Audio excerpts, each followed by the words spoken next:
C'est l'histoire d'une rencontre improbable. D'un côté, un père de famille et ses enfants. De l'autre, un voyageur et son chien. De lui, ils ne savent presque rien. Bonjour. Salut. Olivier. David. Salut. Salut. Ah, le fameux chien. C'est lui. Ils se voient pour la première fois. Ça va, c'est bien passé? Oui, ça a été. La dernière nuit au froid? Très gelé. Ouais. Hier encore, David dormait dans la rue. Bon. Aujourd'hui, il vient s'installer chez Olivier et sa famille. Une famille qui a décidé d'héberger chez elle ce sans-abri pour qu'il ne passe pas l'hiver dehors. Moi, je te connais pas, tu me connais pas, on va faire connaissance. On est là pour apprendre à se connaître. Et voilà, quoi. Ben, je me dis que moi, ça pourrait peut-être m'arriver. Hein. Et trouver quelqu'un qui tend la main, ça peut être une bonne chose, quoi. Ça me fait bizarre, ça me fait drôle. Mais il faut juste le temps d'une adaptation et de m'habituer. Mais je me dis que vous ne serez pas là. Je serai encore dans la rue. Loger un SDF à la maison, voici la main que tentent de plus en plus de Français. Comment se sont-ils rencontrés? Il y a un étage. Pourquoi les familles ouvrent-elles leurs portes? Le petit salé, c'est bon? Oui, impeccable. Grâce à cette aide, les SDF ont-ils une chance de se réinsérer? Nous avons suivi 3 familles, 3 histoires d'entraide de citoyens avec les plus démunis.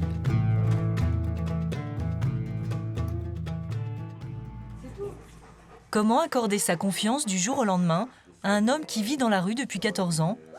Les premiers mots de Marie, la femme d'Olivier, une question. T'as pas d'enfant? T'as jamais été marié, rien?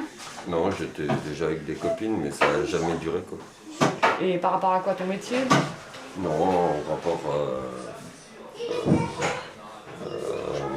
à ma situation précaire. Visiblement, David n'a pas très envie de se livrer. Mais la famille fait tout pour le mettre à l'aise. Tiens, je vais te faire voir un peu comment est la maison. Là, la salle de bain, avec une douche italienne. Ouais. Donc là, la chambre à Wendy. D'emblée, la famille reçoit cet inconnu comme un ami. Alors là, c'est la cave. Bon, si le midi tu veux manger quelque chose, hein, le congèle il est plein, et le placard en bas c'est plein, et dans le frigo soit on ouvre les portes, soit on l'ouvre pas, quoi. Ça peut pas être... Il n'y a pas de demi-mesure, on va dire. Ouais, voilà, ouais.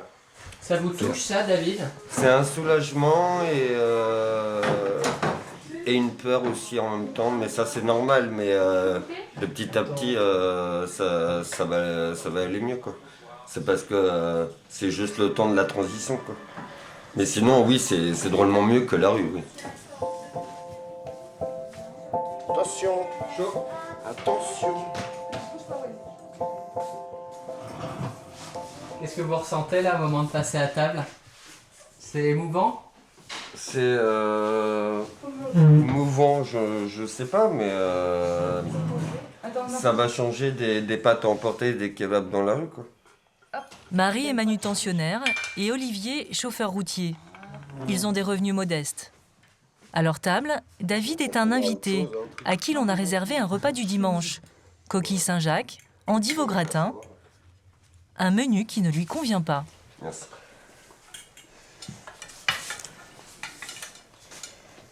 Non, parce que j'aime pas les choux, les endives et la choucroute. Ça tombe mal, mais apparemment c'est moins amer. Donc je vais goûter et je vais... Alors? Bah c'est pas bon, C'est dégueulasse. Mais il en faut plus pour décourager la petite famille. Pendant 30 secondes. Pour faire plaisir à David, Loïc, le fils aîné, retourne au fourneau cuisiner des surgelés. Donc là, ça change. Voilà. Ça va mieux là? Plein d'huile. Oh, puis à mon avis, hein, Oui, tu peux. Hein Tu peux. ça va le faire. Hein. On dit dans la rue, tu meurs de faim. Bah là, je crois que je vais pas mourir de faim. Nous, on habite à la campagne, les maisons, les 3/4 du temps, elles sont grandes et il y a toujours une chambre ou deux de libre, quoi, parce qu'il y a des gens qui arrivent en retraite, qui n'ont plus d'enfants à la maison, donc qui pourraient faire ça, accueillir des gens. Et multiplié par le nombre il y a 65 millions d'habitants en France, et on pourrait régler ce problème, quoi. Parce que maintenant, si on attend que l'État le fasse, ça se fera jamais, quoi. Le problème, c'est que depuis longtemps, les gens, ils ont compris tout ce qu'on se dit. Ils l'ont tous compris. Mais ils ont peur de le faire, ou alors ils ont honte de le faire. La première image de David, la famille l'a découverte sur Internet. Hein, c'est un artiste de rue, des tours de magie. C'est comme cela qu'ils se sont rencontrés. C'est cette vidéo qui les a convaincus. On y voit David faire des tours de magie. Leur premier contact a eu lieu il y a un mois grâce à un nouveau réseau d'entraide, le 115 du particulier. Créé par un ancien SDF, ce site met en relation d'un côté des familles qui proposent un hébergement, de l'autre des personnes qui cherchent un toit. Je suis là pour offrir un hébergement provisoire. Je recherche un hébergement pour pouvoir m'en sortir et trouver un travail. Marie et Olivier y ont déposé une annonce et laissé leurs coordonnées. David les a contactés. Ils lui ont parlé au téléphone plusieurs fois avant de l'inviter chez eux. Si nous on a dit oui tout de suite, c'est parce qu'au niveau du téléphone, déjà ça passait. Ouais, puis Skype. Il y a ça, et puis je sais pas, moi je sais pas, j'ai une certaine intuition, si ça passe, ça passe. Ça passe pas, ça passe pas. Le ton est déterminé, tout autant que cette mise en garde. Bah, de toute façon, moi, je suis franc, quoi. Ouais, on est très franc. C'est-à-dire que si ça va pas, on arrête, quoi. Ouais, ça, Maintenant, si ça va, quoi. Il y aura des moments où j'aurai peut-être un peu de blues, le bourdon. Ouais. parce qu'il y a le passé qui rattrape un peu, et il faut que je fasse un peu le ménage là-dedans, quoi. Ouais. Mais c'est des choses qui vont pas durer, quoi, je veux dire. La détresse de David a aussi ému Marie. Peut-être pas par hasard. Je te dis franchement, nous on a un lourd passé. Moi je suis divorcée depuis 2008. Je partageais ma vie depuis 20 ans avec un homme qui me frappait en permanence, qui m'abaissait en permanence, Voilà. Donc je me suis barrée avec mes gamins. J'aurais pu me retrouver aussi à la rue dans ton cas. Bah, c'est ce qui s'est passé au début avec ma mère, un beau-père violent flic. Et puis moi quand je rentrais, c'était toujours ma mère sur le carrelage qui faisait dans ta chambre, David. À présent, les enfants de Marie sont grands et n'habitent plus avec elle. Loïc et Wendy sont les enfants d'Olivier. Une famille recomposée, habituée aux cohabitations compliquées. Comme ils n'ont pas assez de chambres, c'est au milieu de leur salon qu'ils ont décidé d'installer David. Ne reste plus qu'à aller chercher un matelas dans le garage. En fait, voilà, ils me remettent dehors avec un matelas. C'est ça que j'ai gagné, voilà. Un lit, après des années de bitume. Faut que tu valses. Valse. Radiateur, attention à la tête. Ouf, plus. Confortable. J'ai pas l'habitude. Mais ouais, j'ai pas l'habitude. Mais Chicken, reste dans le lit. ça ira mieux quand je dormirai. David n'est là que depuis quelques heures et il a déjà gagné la confiance de la famille. Les parents lui ont demandé d'aider Wendy, 10 ans, à faire ses devoirs. Et visiblement, entre le SDF et la petite, le courant passe. Blanc. Ici, il faut mettre le.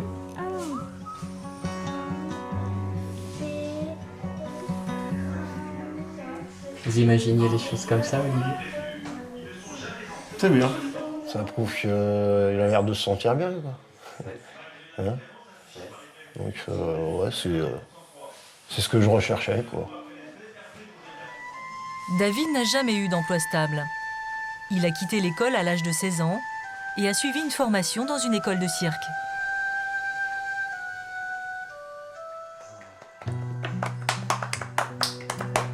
Ils lui tendent la main, mais en retour, ils ont des attentes. qu'il anime la maison, qu'il s'implique. Des demandes qu'ils n'ont pas formulées clairement. Après 14 ans dans la rue, le soir venu, pour David, la vie d'avant semble ne pas s'effacer. Est-ce qu'il y a des habitudes de la rue qui subsistent un peu au moment d'aller se coucher? Ouais, d'enlever les habits. Je préférais de partir directement au lit avec les habits, parce que j'ai l'habitude de dormir avec les habits, quoi. Et puis je dors pas de la même façon, mais j'évite même de les enlever, là, mais bon, moi, je l'enlève. Ça va paraître bizarre ce que je vais dire, mais ça fait du bien. Tu te dis, c'est cool, t'as un lit, t'as un matelas, etc. Le truc bizarre qui va arriver, c'est que, en fait, c'est pas que la rue me manque, mais les habitudes de la rue me manquent. C'est tellement des habitudes qui me permettent d'être à l'aise que là, je me sens mieux pour dormir, mais je suis pas à l'aise. De plus en plus de familles hébergent chez elles des sans-abri.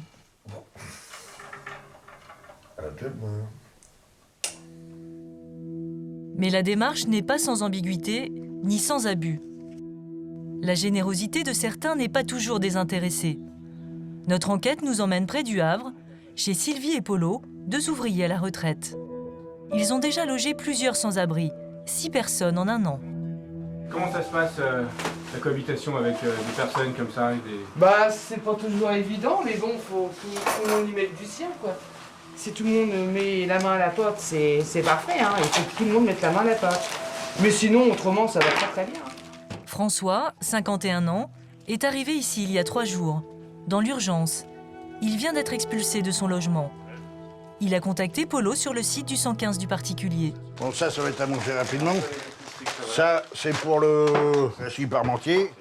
Chez Polo et Sylvie, l'accueil est rustique. Et il ne s'en cache pas, en échange du toit, il y a une contrepartie. C'est quoi les règles un petit peu? Est-ce qu'il doit y avoir des règles pour que ça se passe bien, non? Les règles élémentaires, c'est tout le monde met la main à la porte, tout le monde mange, tout le monde travaille. François, tu prends pas ça pour une agression quand même, quand je te dis tout le monde mange, tout le monde travaille. Non. C'est des trucs de la vieille école. Faut participer, c'est tout, ça s'arrête là. C'est pas une colonie de vacances ici. C'est logique ou pas? Tout à fait. Bon, le petit salé, c'est bon? Oui, impeccable. Délicieux. Se plier aux règles, aux principes de cette famille qui l'accueille, sans avoir son mot à dire. Lui qui a tout perdu depuis 2 ans. Cigarette. Donc ça, c'est moi quand j'étais en mon activité professionnelle. J'avais une villa, une famille, 3 filles formidables, un travail qui me plaisait en tant que gérant de société. Donc la vie se passait très bien, mes filles, ça s'est super bien passé. Et puis du jour au lendemain, le flash, quoi. Un divorce difficile à subir. Et puis voilà, quoi. C'est très blessant, parce qu'on avait une vie normale, je veux dire, partie de la société normale, et puis du jour au lendemain, on se trouve exclu de partout. Quand on tape à toutes les portes, tout se ferme. Un exclu sur lequel le regard des autres a changé. Quand Polo s'adresse à lui, c'est pour lui demander d'entretenir le jardin, d'engager des travaux dans la maison. La tâche de François ce matin-là, c'est de dégager ce débarras qui lui sert de chambre. Vous pensez que vous allez pouvoir faire un petit chez vous ici? Ah ben ça va être nickel, hein, peinture propre partout, ça sera pour manger par terre. Accepter de se retrousser les manches pour dormir au chaud, lui, l'ancien gérant, doit désormais accepter les ordres d'un autre. Il lui faut ranger des années de vieilleries accumulées par le couple, et Polo ne le quitte pas des yeux. Alors Polo, il se fait son petit nid chez vous? Ça fait continuer, je profite que j'ai un arabe pour le Tu profites pas? Qu'est-ce qu'il fait? Une réflexion à caractère raciste que François ne comprend pas. Mais quand il lui demande de répéter, Polo préfère passer à autre chose. À l'évidence, ce qu'attend Polo, c'est tout simplement que François remette toute sa maison en ordre. Et puis j'ai celle-là qu'on est en train d'aménager. Qui me sert de débarras aussi. Parce que là, vous seriez prêt à accueillir encore quelqu'un, alors? Éventuellement, il dans la mesure du possible. Un toit en échange d'un travail, une hospitalité plus qu'ambiguë. Nous retrouverons François dans quelques jours. À Châtillon-sur-Indre, chez Marie et Olivier, David prend ses marques. Quel statut pour l'ancien SDF dans la maison? Invité, ami, il est aussi devenu la nounou de la famille. Tous les matins, il réveille la petite Wendy, lui prépare son petit déjeuner pendant que Marie est au travail. Olivier, lui, cherche des missions de routier sur Internet. La place accordée à cet inconnu n'est-elle pas trop grande? Il y a des gens qui doivent se dire, quand même, accueillir quelqu'un comme ça chez soi, on ne connaît pas. Mais en réfléchissant bien, une maman célibataire qui rencontre quelqu'un, pour qui elle a un coup de foudre, elle va l'accueillir chez elle. Elle ne le connaît pas plus. David s'occupe de Wendy et Olivier accomplit les tâches ménagères. Les deux hommes donnent l'impression d'avoir presque inversé les rôles. Wendy, tu prends ton cartable et tes gants, s'il te plaît. C'est lui aussi qui l'accompagne à l'école. T'es prête? Loin de sa vie de SDF, David découvre la vie de famille. Se lever tôt le matin, respecter les horaires, donner un coup de main. Des règles qui n'ont pas été énoncées, mais qu'il respecte depuis son arrivée. Tu me dis au revoir, Wendy? À ce soir. Au revoir. C'est agréable là pour vous? Vous aimez faire ça? Ouais, ça me change un peu de mon quotidien et puis ça me fait rappeler des choses que j'avais fait il y a très longtemps. Ouais. On va rentrer, Franzi, hein? On va aller à la maison. Dans cette relation entre David et Olivier, les préjugés sont parfois mis à mal. Ce matin, c'est le SDF qui instruit le père de famille. Je la mets toute la journée à la maison, j'arrive pas à faire tourner le truc. S'il était dans la rue, il sert Internet mieux que moi. Tu passais ta journée dans les cybercafés. Oui. Mais je savais l'ordinateur avant. Je regrette pas, quoi. Vraiment, je regrette pas du tout, quoi. Parce que bon, par rapport à ce qu'il a enduré, il s'est adapté, mais c'est comme si c'était quelqu'un de la famille qui vient, quoi, en fait. Une semaine de cohabitation seulement, et Olivier veut déjà en faire son associé dans un projet qui lui tient à cœur, devenir gérant de camping. Ce matin, il emmène David sur le terrain qu'il envisage d'acheter. Un rêve dans lequel il tient à l'impliquer. J'ai toujours dans l'idée de le mettre en place. En plus, l'avantage avec David, c'est qu'au niveau informatique, il est calé, très calé. Donc moi, c'est un peu où ça pêchait dans mon projet. Maintenant, David, il peut participer, ça serait super, quoi. Pas d'enthousiasme et même peu de mots. David, lui, ne confie rien de ses projets. Nous reviendrons dans quelques jours en Indre-et-Loire.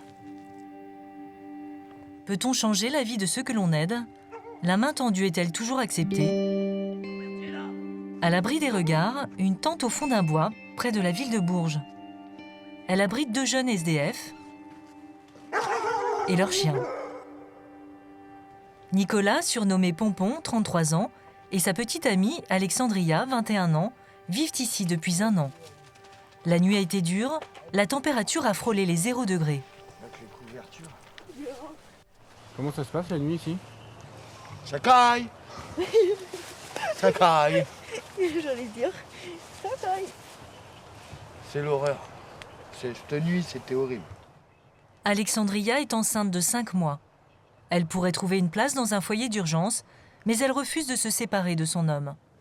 Elle préfère supporter cette précarité extrême. Ta grossesse, ça va? Cette nuit, t'as pas eu de... Ça va. Lui, il est au chaud. Il dort bien, il mange bien. Merci. Les 2 jeunes ont pris un mauvais départ dans la vie. Alexandria est orpheline. Elle s'est retrouvée à la rue à 19 ans seulement. Nicolas Pompon, lui, a multiplié les petits boulots, mais n'a jamais eu de logement durable. Tous les 2 touchent le RSA, environ 700 € pour le couple. Pour survivre, ils font la manche dans les rues commerçantes de Bourges. Apparemment, leur allure ne fait pas peur aux habitants du quartier. Ça va, Laurent? Parmi eux, Laurent et sa fille de 8 ans. Quand même, je me lève pour te faire la bise. Bah ouais, tous les midis. Tu vas bien? Ouais, je vais bien. Ça va, rien? Non, non, te lève pas, non, non. Ma fille finit l'école à 11h30 et c'est un peu une tradition. Voilà, aller voir Nico et Alexandria et ses chiens, dans la mesure où ils ont un rapport extrêmement presque familial, il faut bien le dire, depuis bien longtemps. Il a déjà tenté de les sortir de la rue, mais les deux jeunes y retournent toujours. Laurent et sa famille habitent à une centaine de mètres de là. Lui est professeur de philosophie. Sa femme Cécile enseigne le français au lycée. Le couple anime une émission de radio qui donne la parole aux plus démunis et dialogue avec eux. C'est vrai qu'on a souvent l'habitude de discuter avec les gens auxquels des fois on donne une pièce, on donne une clope. C'est vrai qu'on s'arrête pour discuter. Bon, on ne va pas donner de l'argent comme ça sans s'intéresser aux gens. Et donc on a commencé à discuter avec Nicolas, quoi. Alexandria et Pompon dînent une fois par semaine chez eux. Ce soir, ils sont attendus, surtout par la petite Saskia qui guette leur arrivée.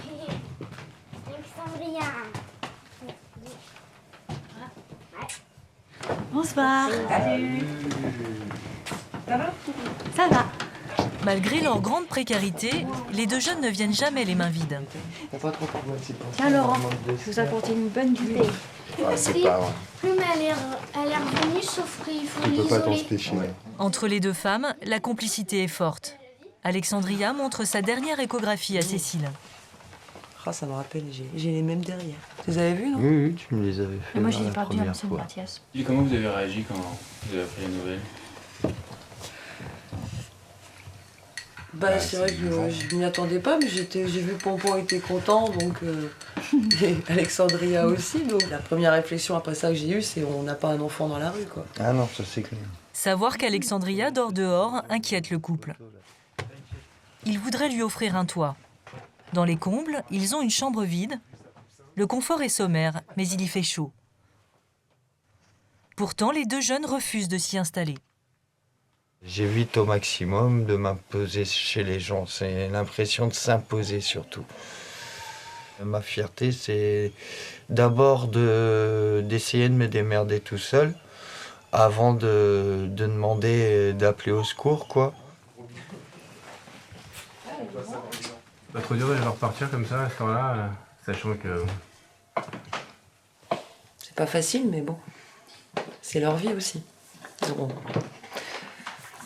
ils veulent pas s'incruster, qu'ils disent. Laurent et sa femme ont compris qu'ils ne réussiront pas à les héberger chez eux. Mais ils pensent à une autre solution pour leur trouver un toit. Illégale cette fois-ci. Nous retrouvons François, le sans-abri qui résidait chez les deux retraités du Havre. À plus de 350 km de là, à la gare de Cholet, dans le Maine-et-Loire. Il est parti de chez ses prétendus bienfaiteurs. Ça commençait à devenir un petit peu pénible à supporter. Donc lui avait quand même des réactions très violentes. Et surtout, il cherchait quelqu'un, un petit peu un genre d'esclave, pour lui retaper sa maison. Après, s'il y a des gens qui acceptent, tant mieux pour lui. Hein. Mais bon, c'est pas le cas pour moi. Dans la nuit, j'ai préparé mes affaires. Et le lendemain matin, j'ai profité de l'absence de Polo qui est parti faire des courses pour m'enfuir. Donc j'ai un peu la peur au ventre, donc je suis parti. François préfère repartir dans la rue plutôt que d'être hébergé chez un autre particulier. Quant à Polo et Sylvie, nous sommes retournés les voir pour les interroger sur leur expérience avec François. Ils n'ont l'air ni surpris, ni culpabilisés de son départ précipité. Est-ce qu'il a eu peur? Je sais pas, je pense pas quand même. Mais il est parti sans dire au revoir, sans rien, comme ça. C'est pour la première fois que ça arrive. Polo nous montre le travail qu'a fait François. Il a abattu ce mur dans la cuisine et il a aussi commencé la rénovation de cette chambre. Pour finir le chantier, Polo a déjà tout prévu. Ça va être du boulot pour le petit gars qui arrive, là, tu vois. Ça va lui occuper l'idée. Le petit gars, c'est un autre sans-abri qui doit arriver le soir même. Il ignore qu'il va devoir travailler très dur pour gagner son toit. Polo l'a recruté via le 115 du particulier. Le site se contente de mettre en contact, sans contrôle. À Bourges, Laurent a donné rendez-vous sur un parking à Pompon et Alexandria, les deux jeunes SDF qui dorment dans les bois. Avec un élu écologiste de la ville, ils ont repéré un logement vide, parfait pour accueillir les deux jeunes et leur bébé à venir. Quand on a un jeune couple avec une jeune femme enceinte, avec cette température-là, il y a des réponses à trouver. Alors qu'elles soient légales, on peut chercher, il y a des institutions, mais des fois elles sont illégales. Voilà. Et la place d'un élu, c'est pas uniquement derrière un bureau ou dans une assemblée, c'est aussi aller au charbon. Laurent et l'élu accompagnent le couple pour prendre possession des lieux, un logement social en cours de rénovation, inoccupé depuis 1 an et demi. C'est la première fois que Laurent entreprend une action illégale. L'humanité justifie pleinement cet acte et qui pour moi ne relève pas du tout de la délinquance, que de l'acte citoyen. Un acte citoyen, mais Laurent préfère tout de même laisser Pompon forcer la serrure.